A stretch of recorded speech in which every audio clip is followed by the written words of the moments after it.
O Templo de Salomão foi construído com o mesmo propósito que o tabernáculo nos dias de Moisés, para que Deus habitasse no meio do povo. Era também uma confirmação da aliança feita entre Deus e seu povo. Israel deveria ser o instrumento de Deus para levar a luz da esperança a todas as nações. O mundo deveria conhecer o verdadeiro e único Deus e esperar a redenção na semente de Davi, o prometido Filho de Deus, Jesus Cristo. Infelizmente, Israel se corrompeu. O reino foi dividido. Ao sul ficaram Judá e Benjamim. Este recebeu o nome de Reino de Judá. E ao norte, as demais 10 tribos estabeleceram o Reino de Israel. O Reino do Norte, Israel, teve uma trajetória terrível, totalmente entregue à corrupção. Hoje veremos como terminou a sua história.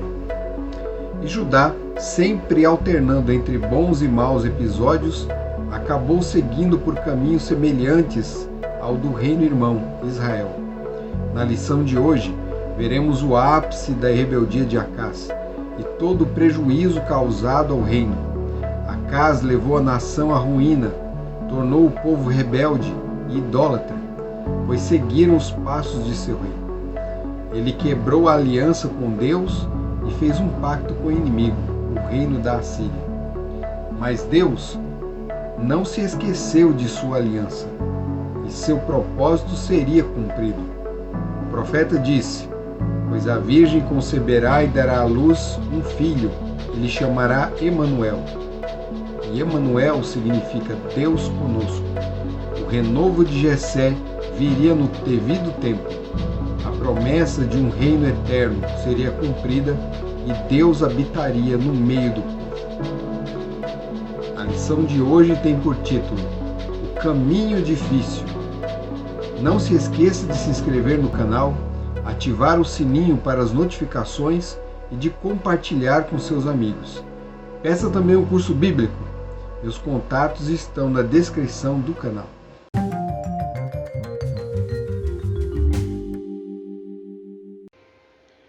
Tópico 1. Profecia cumprida. Então vamos lá, né? Vamos relembrar aqui o que se passou na lição passada. Nós comentamos, nós lemos no texto bíblico aqui que Acaz, o rei de Judá, estava ali em polvorosa, perturbado, porque os reinos inimigos, o reino, na verdade o reino que deveria ser seu amigo, o reino de Israel, fez aliança com a nação pagã, a Síria. Eles se uniram contra Judá, e Judá agora, sob o reinado do rei Acaz, faz aliança com o rei da Síria, com o reino inimigo, porque a Síria, na verdade, ele era um império na época. A Síria governava toda aquela região, mas ainda não havia estabelecido suas bases fortes ainda no reino de Judá, no reino de Israel, e eles ali estavam ali naquele pedacinho de terra ali, naquela região do Oriente. Eles estavam procurando escapar das mãos da Assíria. Então o que o reino de Israel intenta fazer? Ele une forças com a Síria. Como disse da outra vez, não confunda Assíria com Síria. Síria é uma coisa, a Síria é outra. Então a Síria era um reino menor, faz aliança com Israel contra Judá, com o objetivo de juntar Judá, sob o seu domínio, e assim ter força bélica suficiente para se contrapor, talvez com a ajuda de algumas outras nações também, se contrapor contra a Síria, contra o domínio assírio. Mas isso era uma atitude desvairada, uma atitude enlouquecida. Para o rei de Judá, isso na verdade foi um golpe terrível, na sua gestão ali. O rei de Judá era um rei jovem, mas um rei jovem que parece que não aprendeu nada da tradição, da religiosidade, da aliança. Ele seguiu um caminho totalmente contrário ao caminho estabelecido ali, ao caminho que ele aprendeu com os seus pais. Ele seguiu uma rota totalmente diferente. E Deus, né, Deus todo misericordioso, todo poderoso, intentou de várias formas fazer com que Acaz viesse para seus braços. Né? O profeta Isaías foi usado justamente para isso. Não só para despertar a razão e a consciência do rei, mas também para despertar a razão e consciência da própria nação. Porque assim, as coisas funcionavam assim, quando o rei era um rei fiel, um rei temente a Deus, a nação acabava seguindo os passos do rei. Quando o rei era infiel, quando o rei era idólatra, as nações seguiam também os passos do rei. Sei que isso é uma coisa, a gente para pensar, puxa vida, esse povo não tinha raciocínio, não conseguia ver que o rei estava dando um caminho tortuoso. Mas o fato, né, isso é uma coisa que não, por mais que se tente, a gente não consegue, a gente sempre vê isso na história da humanidade. Né? Existe sempre uma classe numerosa que vai seguir os passos da sua liderança de forma cega. De forma cega. Quando o rei servia a Deus, e esse povo seguia, às vezes até de forma cega também, mas ainda assim eles eram abençoados. Né? Porque seguindo os passos dos reis e procurando fazer aquilo que era correto, a mente deles se tornava esclarecida. Né? Então, uma responsabilidade muito grande repousava sobre os ombros do rei. É lógico que isso não omitia o erro da nação, mas ele era culpado grandemente se a nação caísse ou se a nação crescesse. Então, o rei ele não era só uma pessoa colocada ali para administrar a nação, ele era um ícone, ele era um representante de Deus, e ele deveria agir de acordo com os ditames de Deus, para que a nação pudesse crescer, para que a nação pudesse se tornar forte, tanto economicamente como principalmente espiritualmente. E esse não era o caso do governo de Acaz. Acaz era um rei fraco, fraco na fé, fraco como estrategista, ele era péssimo em todos os sentidos. Né? E quando teve a grande ideia de proteger ali o seu reduto, né, fazendo aliança com o grande inimigo, ali ele cavou de vez a sua sepultura. Né? Então vamos ao texto bíblico.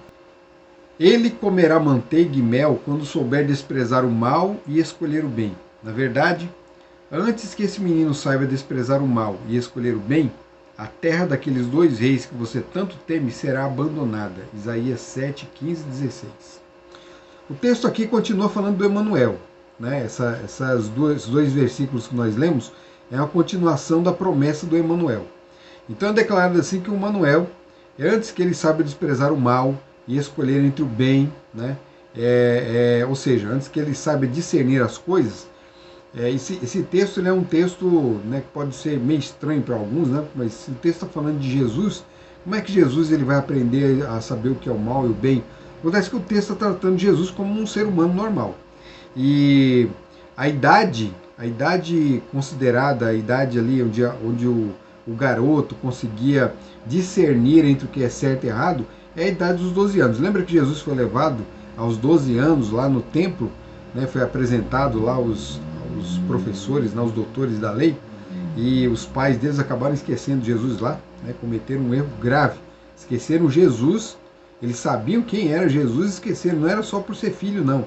Eles sabiam que Jesus era muito mais do que filho. Esqueceram Jesus, né? Depois de 3 dias. Aí quando voltaram, encontraram Jesus lá conversando com os mestres da lei. E Jesus estava cuidando das coisas, né, do seu Pai, ou seja, do Pai do céu. Então ali, né, Jesus alcançou a idade do que hoje os judeus chamam de bar mitzvah, né? Ele se tornou um filho da lei. Ele agora era responsável, né, pelos seus atos. Né? Esse é o costume judaico. Na tradição judaica não tem esse negócio muito de adolescência, não. Hoje tem, né? Mas naquela época não tinha. E então o homem, ele, a partir dos 12 anos, 12 para os 13 anos, ele passava a ser responsável pelos seus atos. Então, antes disso, os pais eram responsáveis. Agora ele passa a ser responsável. Ele se torna um adulto. Né? E então, antes, né, o que a profecia está declarando é o seguinte: antes que o menino alcance essa data, então a nação de Israel, junto com a sua parceria com a Síria, deixariam de existir, seria arruinado. Na verdade, quando Jesus nasce, já não tem mais Israel, não tem mais Síria. A profecia ela se cumpre perfeitamente em Cristo. Só que ela tinha também um cumprimento parcial nos dias do rei Acás. Então nós não sabemos, na história do rei Acás, quem foi o garoto que nasceu, né, de uma jovem e que serviu de sinal ali, né? Ele seria como se fosse um tipo do Cristo que viria, né, do verdadeiro Emanuel. Nós não sabemos como foi que isso se cumpriu na prática. O que foi prometido no texto de que o reino de Israel e o reino da Síria seriam destruídos, seriam aniquilados, seriam tomados, ele se cumpriu perfeitamente, né? E Acás viu a tremenda bobagem que ele fez. Ele não precisava confiar no braço, mas se tornou escravo do homem. Né? Ele quis evitar uma coisa e caiu nos braços dele. Ele quis evitar o inimigo e caiu nos braços de um outro inimigo. E se afundou cada vez mais. Se afundou cada vez mais. O texto diz lá de 1 de Crônicas 5, 26, declara assim: por isso o Deus de Israel despertou o espírito de Pul, rei da Síria, ou seja, o espírito de Tiglat-Pileser, rei da Síria, que levou cativos os Rubenitas, os Gaditas e a meia tribo de Manassés, e os fez morar em Ala, Abor e Ara, e nas proximidades do rio Gozã, onde permaneceram até o dia de hoje, né, até os dias, né, em que foi escrito o livro. Tiglat-Pileser, ele então tomou aquela região toda ali de Israel, e tomou também não só Israel, mas Damasco, né? Ele conquistou toda aquela região, colocou um rei fantoche, Oséias, ali no reino de Israel, né? Ele governou durante um tempo, mas fez revolta também, e aí depois disso o rei da Assíria, né? O governante da Síria veio e tomou tudo de vez, e acabou o reino de Israel. Então esse foi o fim do reino de Israel. O reino de Israel sucumbiu nas mãos da Assíria. E o reino de Israel ele foi alertado muitas vezes. As palavras de Isaías também chegaram ao, né, ele, embora ele fosse o profeta ali de Judá, as palavras dele também alcançaram o reino do norte. Mas houveram profetas que trabalharam ali com os reis do norte durante muito tempo. Né? Os dois importantes profetas foram Elias e Eliseu. Né? Eles alertaram a nação continuamente para que eles voltassem, para que eles rendessem glória ao verdadeiro Deus. Mas a história do reino de Israel foi só uma história de ruína, do começo ao fim. Né? Na época que Israel foi estabelecido, né, o reino do norte foi estabelecido, eles imediatamente colocaram 2 imagens de bezerros, né, para serem adorados. Né? Eles fizeram, para competir com o templo de Jerusalém, eles criaram, né, construíram 2 templos no Reino do Norte e colocaram um bezerro de ouro em cada um. Eles adoravam o bezerro de ouro, declaravam que aquele ali era o Deus que os libertou do cativeiro, que era o Deus que fez maravilhas no meio deles. Então eles abandonaram Deus e passaram a ser idólatras. Né? Então essa foi a ruína total. Mas olha, o que a gente aprende da história aqui é que Deus é muito paciente. Deus teve muita paciência com o reino de Israel. E também tem muita paciência com o reino de Judá. Vamos ao tópico seguinte. Consequências previstas. O texto declara o seguinte: mas o Senhor fará vir sobre você, sobre o seu povo e sobre a casa de seu pai, dias tais como nunca houve, desde o dia em que Efraim se separou de Judá. Ele fará vir o rei da Síria. Naquele dia o Senhor assobiará as moscas que estão no extremo dos rios do Egito e as abelhas que se encontram na terra da Assíria. Elas virão e pousarão nos vales profundos, nas fendas das rochas, em todos os espinhos e em todas as pastagens. Naquele dia o Senhor rapará com uma navalha alugada do outro lado do rio, a saber, por meio do rei da Assíria. Rapará a sua cabeça e os cabelos dos seus pés e tirará também a sua barba. Naquele dia, um homem manterá apenas uma vaca nova e 2 ovelhas. E será tal a abundância de leite que elas lhe darão, que comerá manteiga. Todo o restante que ficar no meio da terra comerá manteiga e mel. Também naquele dia, todo lugar que houver 1000 videiras, no valor de 1000 moedas de prata, será tomado por espinheiros e ervas daninhas. Com flechas e arco se entrará ali, porque os espinheiros e as ervas daninhas cobrirão toda a terra. Quanto a todos os montes onde se costuma cavar com enxadas, para ali você não irá, com medo dos espinhos e das ervas daninhas. Elas servirão para pasto dos bois e para serem pisados pelas ovelhas. O texto, esse texto aqui declara, ele vem novamente narrando aqui o fim do reino de Efraim, o reino do norte, o reino de Israel. O reino de Efraim que se separou de Judá, que fez inimizade. Então ele faria vir o rei da Assíria, e o rei da Assíria destruiria tudo, tomaria conta de tudo. Mas há promessas aqui interessantes aqui, mesmo no meio de toda essa confusão, há promessas importantes aqui, porque Deus fala que nesse tempo, eles embora não tenham plantações, não comeriam da terra, as plantações, porque Deus faria crescer espinhos, a gente pode entender esse texto aqui tanto no sentido literal, como o espinho aqui sendo o próprio reino da Síria, tomando conta de toda aquela região, impedindo o uso, o cultivo da terra. Mas eles teriam animais, eles comeriam a manteiga e comeriam também o mel. O mel aqui é o mel de tâmaras, não é o mel de abelha. Alguns podem achar que é o mel de abelha, mas não é, o mel de tâmara. Eles comiam mel de abelha também, mas o mel aqui é o mel de tâmara, e aqui a manteiga que é falada aqui é uma coalhada do leite de vaca. Então essa promessa ela remete ao Êxodo, quando é declarado assim que Deus levaria seu povo para uma terra que mana leite e mel. Então a coalhada aqui, o leite, um derivado do leite, e o mel de tâmara, como havia sido prometido. Ou seja, a terra ainda seria abundante para o povo que permanecesse ali. A terra ainda seria rica para o povo, para os poucos fiéis que permaneceram. Mas ao mesmo tempo seria uma terra totalmente solapada, destruída, arrasada pelo reino, pela nação inimiga. Tudo isso porque não deram ouvidos ao Senhor.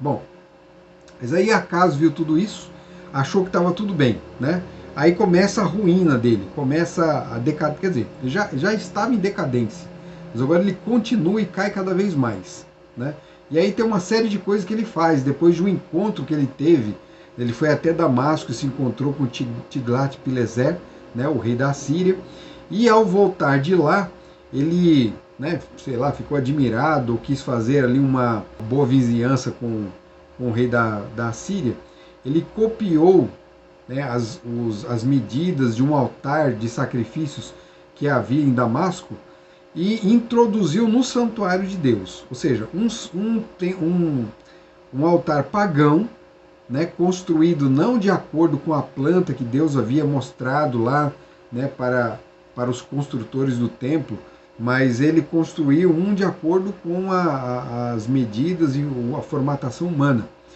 Ele construiu, então nós temos aqui uma lista do que ele fez. E Acaz mandou construir um altar assírio no templo de Deus, retirou as pias e o mar de fundição, que era o lugar onde ficava a água que era usada para lavar, para os sacerdotes se lavarem, para as águas de purificação.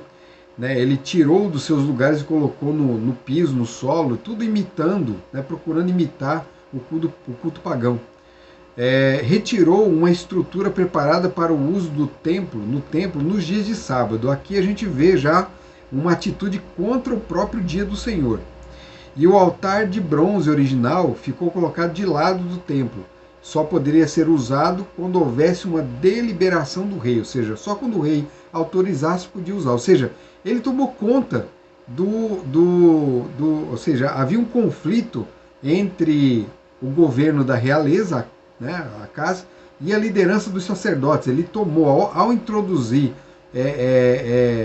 ao colocar a mão ali no ritual sagrado, ele estava também interferindo no culto ao verdadeiro Deus, a forma correta de se cultuar a Deus, aquela como foi estabelecida pelo próprio Deus.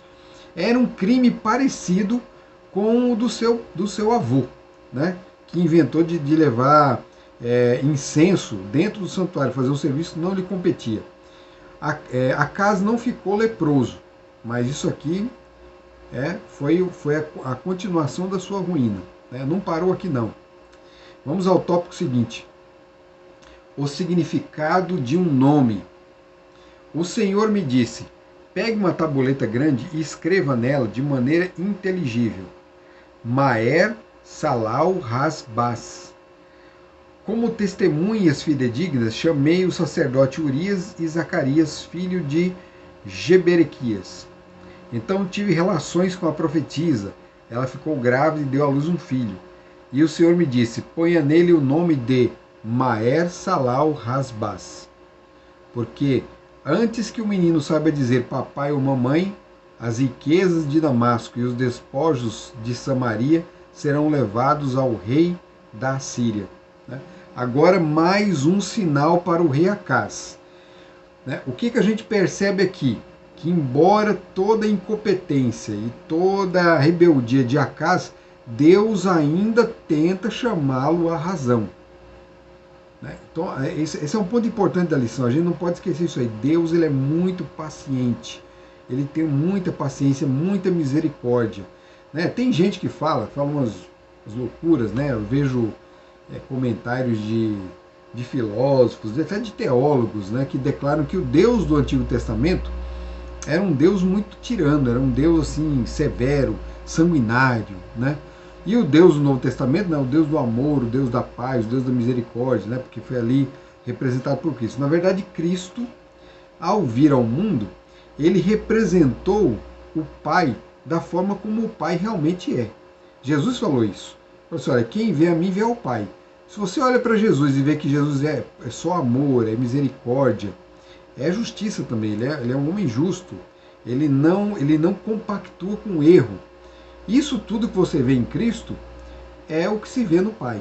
Então, o Deus do Velho Testamento não era diferente de forma alguma ao Deus do Novo Testamento. Ou seja, em Deus não há mudança ou sombra de variação. Está na palavra. Em Deus não há mudança nem sombra de variação. Deus não muda. O Deus do Antigo Testamento é o mesmo Deus do Novo Testamento. Não tem mudança, não tem nem sentido mudar. Não sei como é que as pessoas conseguem digerir esse tipo de raciocínio, porque não faz sentido nenhum. Deus é o mesmo. E a misericórdia que se vê ali em Cristo é a mesma misericórdia que se vê em Deus. No Antigo Testamento, olha só, a história de Acaz revela isso. Deus está diante de um rei corrupto, tremendamente corrupto, que entregou os seus filhos a Moloque, ou seja, que entregou os filhos em sacrifício a divindades pagãs, cometeu crimes terríveis. Esses são alguns dos que foram mencionados na Bíblia. Ele se intrometeu no culto sagrado, ele tirou dos tesouros de Deus para entregar ao rei da Síria, ele confiou na Síria em vez de confiar em Deus. E Isaías apelando ali a cada momento, e ele não vem, ele não desperta, mas Deus continua. Deus manda o profeta, vai lá, conversa com ele, fala com ele. E agora Deus dá mais um sinal para ele.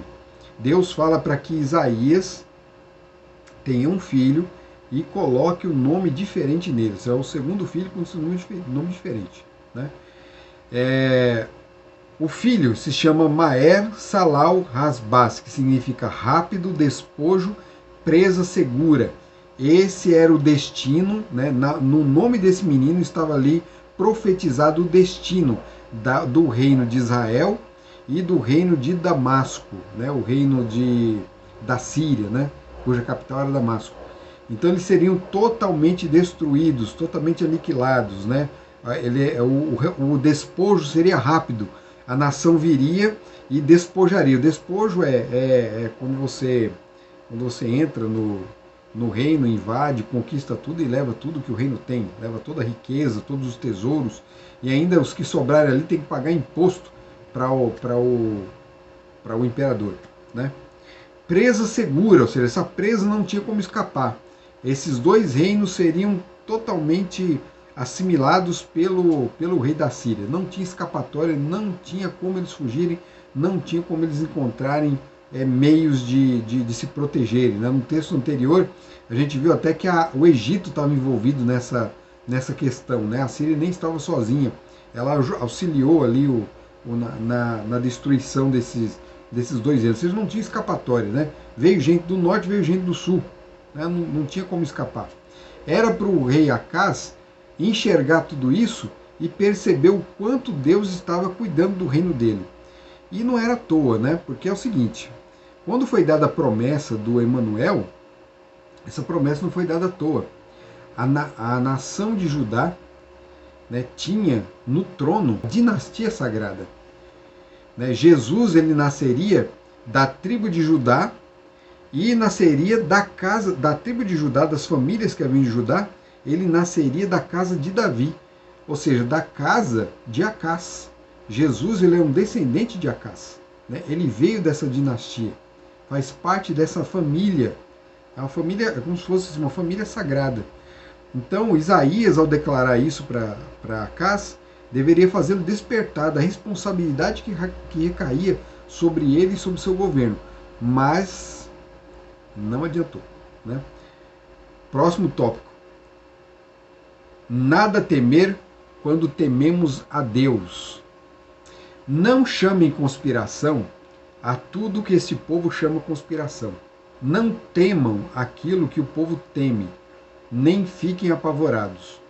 Ao Senhor dos Exércitos, a Ele vocês devem santificar. É a Ele que devem temer, é dele que devem ter pavor. Isaías 8, 12 e 13. Então Isaías aqui no meio desse monte de promessas aqui, ele declara ao rei, olha, você não precisa ter medo de nada, você não precisa ter medo dessas nações inimigas, dos povos que vão intentar alguma coisa contra o reino de Judá, porque eu estou com vocês. Então, o que o povo andar por aí dizendo que é conspiração, esqueça, né? Não se preocupe com conspiração, né? O que o povo andar por aí dizendo que é para temer, não tema, não precisa temer. O que você tem que temer, né? E esse é o ponto importante aqui do texto, o que você deve temer, rei Acaz, e o que eu e você, né, que está assistindo o vídeo aí, o que nós devemos temer é apenas a Deus. Deus é quem deve ser temido, né? E como que é esse temor? É medo? Né? Acaz estava com medo das nações inimigas. Esse mesmo medo ele deveria ter de Deus? Não, é um temor diferente. É um temor que é ali parente da reverência. Porém, não quer dizer que não haja nesse temor aí um medo exatamente. Né? Você está diante de um Deus grandioso. Você está diante de um Deus poderoso. Você é pequeno. Como é que você se sente diante de um Deus assim? Você não vai agir de qualquer jeito. Você vai pensar muito bem antes de agir. Você vai procurar o apoio e a força dele, porque sabe também que ele protege você de tudo. Você ao lado dele, você não teme nada, mas você deve temer a ele. Nós devemos temer a ele. E esse temor exigido de Acaz, um temor que ele não tinha, é exigido de nós também. Olha que texto interessante esse texto do livro de Apocalipse. Vi outro anjo voando pelo meio do céu, tendo um evangelho eterno para pregar aos que habitam na terra e a cada nação, tribo, língua e povo, dizendo com voz forte: temam a Deus e deem glória a Ele, pois é chegada a hora em que Ele vai julgar. E adorem aquele que fez o céu, a terra, o mar e as fontes das águas. Apocalipse 14, 6, 7. Então a mensagem, a última grande mensagem de advertência ao mundo é justamente essa. Temam a Deus. O que foi dito lá pelo profeta Isaías no passado é repetido hoje por João. Temam a Deus e deem-lhe glória. Hoje nós estamos vivendo uma situação onde nós temos que escolher também a quem temer. Eu devo temer a Deus ou devo temer ao homem? Eu devo temer a Deus, o reino de luz e glória, ou devo temer ao reino das trevas? A quem eu devo temer? A quem eu temer, eu estarei rendendo minha homenagem, eu estarei rendendo a minha vida, porque eu acabo me entregando a quem eu temo. Então, temam a Deus, porque Ele é realmente poderoso, Ele realmente está interessado em nosso bem-estar, em nossa vida. Ele declara, Senhor, bem sei que pensamentos tenho a respeito de vós, pensamentos de paz e não de mal, para vos dar o fim que desejais. Então Deus ele tem a melhor das intenções para conosco. Ele tinha a melhor das intenções para com Acaz, para com a casa de Judá, para com o reino de Judá, para com Israel também. e Ele tem o mesmo sentimento, a mesma intenção e o mesmo propósito conosco. Então vamos entregar e render nossas vidas ao Senhor das nossas vidas, que é o Senhor Deus Todo-Poderoso. A Ele devemos temer, né? O temor do Senhor é o princípio da sabedoria. Vamos então ao último tópico. A escuridão dos ingratos mortos-vivos. Esse tópico ele tem um nome muito interessante, né? Hoje a gente fala muito em mortos-vivos, aí graças à mídia, né? A literatura de horror e tudo mais, né? Não teve como eu não lembrar disso na hora que eu li o texto, né? E realmente aqueles que não estão do lado de Deus, eles não têm a vida, né? E são mortos-vivos. A gente anda, se mexe, respira, mas se estamos sem Deus, nós não temos nada, não somos coisa alguma. E somos ingratos. Então o texto é muito completo em seu sentido aqui, a escuridão dos ingratos mortos-vivos, né? Os mortos-vivos vivem nas trevas. Mas por que esse texto usa por que esse título foi aplicado aqui? Não quer dizer só isso não. Ele vem falando de uma outra coisa muito grave aqui no reinado de Acás, que também é razão da ruína total do seu governo. É um total.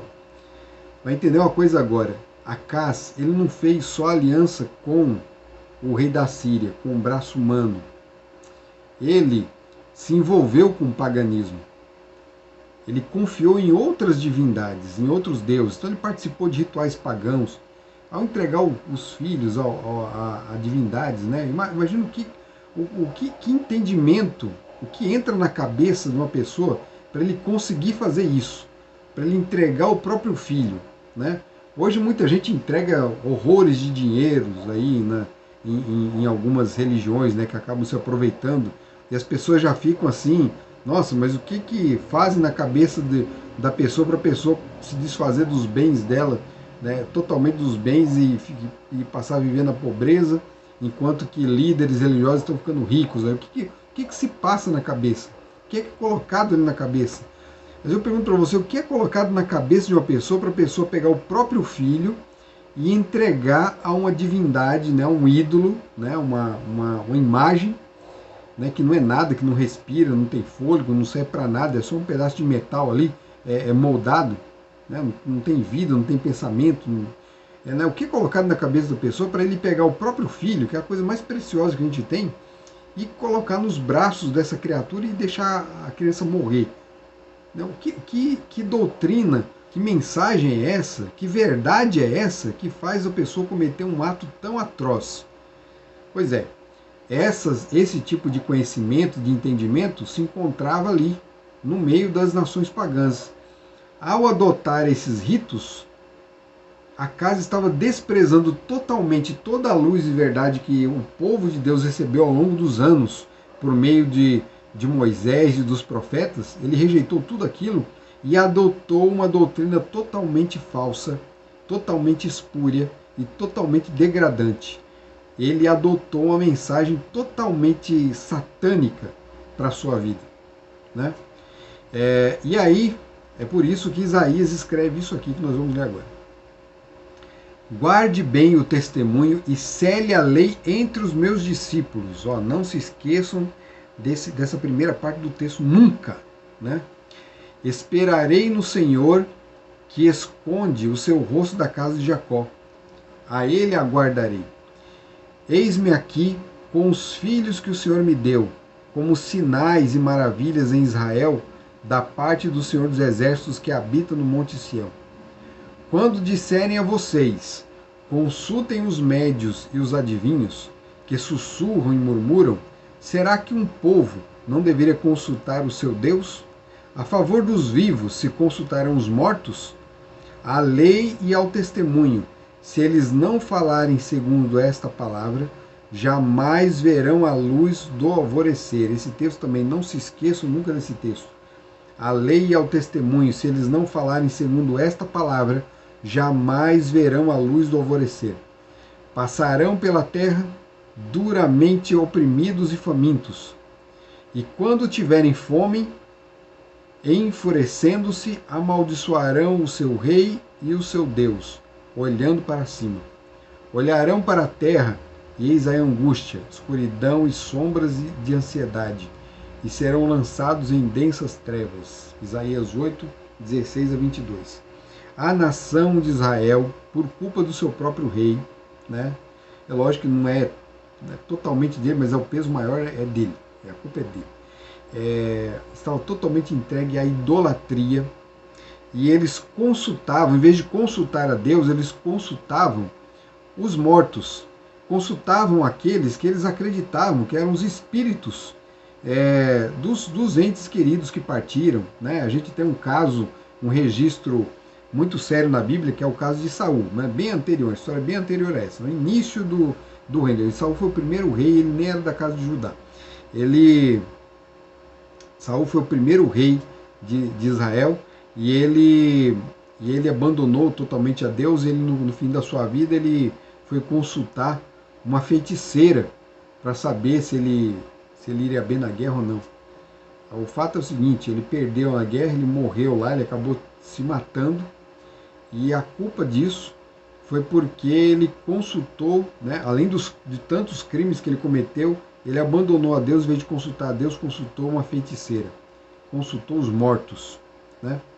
Só que é o seguinte, os mortos não existem. Esse negócio de mortos, espíritos de mortos, espíritos familiares que aparecem, trazendo orientações, trazendo iluminação, isso não existe, né? A palavra de Deus confirma isso, não existe, né? A Bíblia é muito clara quando fala sobre a morte. Salmos 6,5 declara: porque na morte não há lembrança de ti, no sepulcro quem te louvará? Salmo 146,4 declara: ao se esvair seu espírito, eles voltam ao pó, no mesmo dia seus planos se apagam. Eclesiastes capítulo 9, verso 5 em diante diz assim: porquanto os que estão entre os vivos sabem que morrerão, mas os mortos não sabem mais nada. Não haverá recompensa para eles, nem mesmo lembranças restarão acerca de suas pessoas. Assim, o amor, o ódio, a inveja, a muitos deixaram. Nunca mais terão parte em nada do que se passa debaixo do sol. Então, isso é o que a Bíblia declara a respeito dos mortos. Então, não existe lembrança, não existe isso de espírito vagando por aí, com consciência. Não há consciência após a morte. O fôlego de vida volta a Deus, que o deu, e a carne volta ao pó. Então, quem são esses espíritos que eram consultados por esses povos, né? Então a Bíblia é muito clara, né? Ela é muito clara em dizer quem eram esses espíritos. Não prestem atenção. Digo que as coisas que eles sacrificam são sacrificadas a demônios e não a Deus. E eu não quero que vocês estejam em comunhão com os demônios. 1 Coríntios 10, 20. Vejam, quando os israelitas sacrificavam a essas divindades, eles não tinham noção que eles estavam fazendo aquilo que o demônio quer que seja feito, né? Quando os povos dos dias de Paulo sacrificavam também aos ídolos, não tinham essa noção, né? Eles eram pessoas, e não havia maldade no coração deles, não havia intenção má, né? Mas tudo aquilo que se desvirtua do caminho de Deus, tudo aquilo que se torna contrário à sã doutrina de Deus, é doutrina dos demônios. É isso que o texto está declarando, é doutrina de demônios. Então, se não se fala de acordo com a verdade, está se falando erro, está se falando a mentira. E a mentira pertence ao diabo, né? O diabo é mentiroso, o pai da mentira, né? Ele não tem parte com Deus, porque Deus é o Deus da verdade, e ele mente o tempo todo.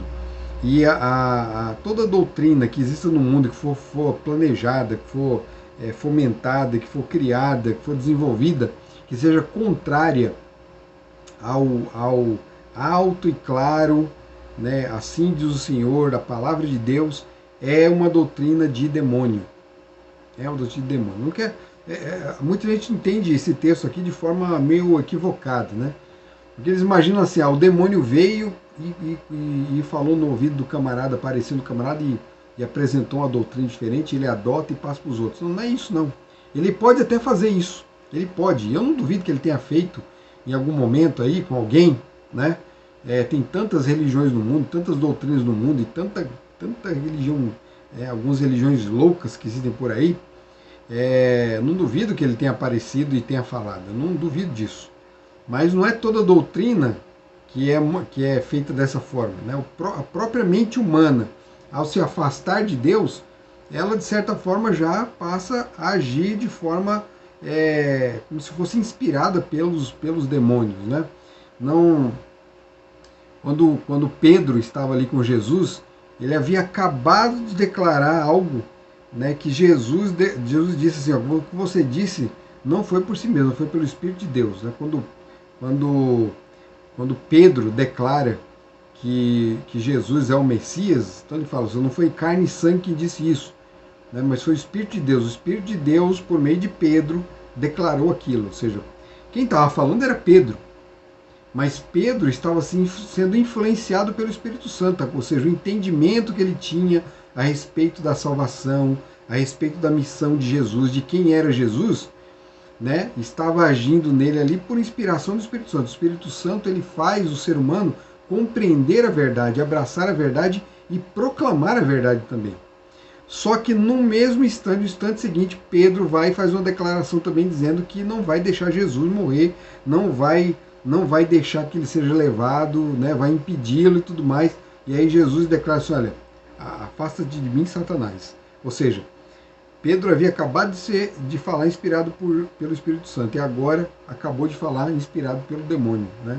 Sai de mim, Satanás. Ou seja, Pedro estava agindo como inimigo, ou seja, estava dando razão a falsas doutrinas, a ensinamentos ruins, né? Isso tudo é doutrina de demônio, e todo culto que seja contrário ao que a palavra de Deus ensina é um culto demoníaco. Né? Por melhor que você ache que a religião seja, tá em desacordo com a palavra de Deus, é demoníaco. Né? Então isso aqui é um assunto sério que nós devemos tomar tempo para mastigar bem, para poder entender bem o que isso significa, né? E o impacto que isso tem, que isso pode ter na nossa vida. Devemos procurar a verdade como ela está na palavra de Deus. O conselho que foi dado por Isaías ali, naqueles dias, né, recai sobre nós hoje.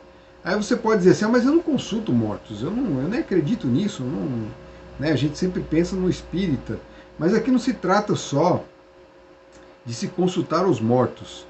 Né? Toda doutrina que é contrária à palavra de Deus, mesmo que não tenha crença em mortos no meio, ela é uma doutrina demoníaca. Né? Ela não está em harmonia e conformidade com a palavra de Deus.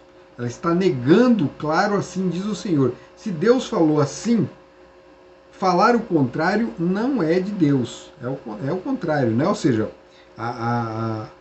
o rei Acaz ele nem precisava ter consultado os mortos. Ele já cometeu um grande crime quando se aliou ao rei da Síria. E isso em si já foi um ato demoníaco. Ou seja, ele não precisa relacionar com um demônio ali, né, fisicamente, né? Não precisa disso. Se você não está com Deus, você já está com o inimigo de Deus. Nós não temos 3 caminhos, nós não temos 4 caminhos, 5 caminhos, nós só temos 2. Ou estou do lado do Senhor, ou estou do lado do inimigo. Eu não posso ser neutro nessa história. Não posso ser neutro. A partir do momento que eu digo não a Deus, eu automaticamente já caí nos braços do inimigo. Sem querer, sem minha vontade. Eu já estou fazendo a vontade do inimigo. Entenderam? Ficou claro isso aí? Se você não entendeu, se não ficou claro, se ficou alguma dúvida, né, se o assunto, sei lá, é meio nebuloso na sua mente, põe aí nos comentários, pergunta que eu vou responder. Pode mandar pergunta, pode colocar o e-mail, eu respondo por e-mail, se não quiser que eu responda aqui. Eu respondo de qualquer forma. Né? Tem uns contatos aí do WhatsApp também, pode mandar pergunta pelo WhatsApp, eu respondo, eu mando isso tudo bíblico para você. Né? Mas o importante é que esse assunto seja claro para você. Né? O objetivo é isso, porque é um assunto muito sério. Essa foi a ruína do rei Acaz. Essa pode ser a nossa ruína também. A nossa palavra, o nosso lema, o lema que deve guiar, nortear a nossa vida, é o que está escrito aqui em Isaías, no capítulo 8, verso 20. A lei e ao testemunho, se eles não falarem segundo esta palavra, jamais verão a luz do alvorecer. Né? A lei e ao testemunho. Então esse deve ser o norte. Isso deve iluminar o nosso caminho. Na instrução da palavra de Deus, a lei e o testemunho. Aqui, essas duas palavras resumem não só os mandamentos de Deus, mas toda a sua palavra, todo o seu conhecimento. Se não falarem segundo a lei e o testemunho, né, se qualquer mensagem que chegar a você não estiver de acordo com a lei e o testemunho, então pode ter certeza, quem transmitiu a mensagem jamais verá a alva. E quem ouvir essa mensagem que é contrária à lei ao testemunho, também jamais verá a alva. E a alva, né, o alvorecer aqui, é o próprio alvorecer de Cristo. Jamais verão a Cristo, jamais verão o Salvador, porque se afastaram do Salvador. Acaz rejeitou completamente a salvação que lhe foi conferida. Terminamos aqui então o nosso estudo de hoje. Eu espero que vocês tenham gostado. Como eu disse, qualquer dúvida, manda aí que a gente responde. E até o próximo vídeo. Tchau!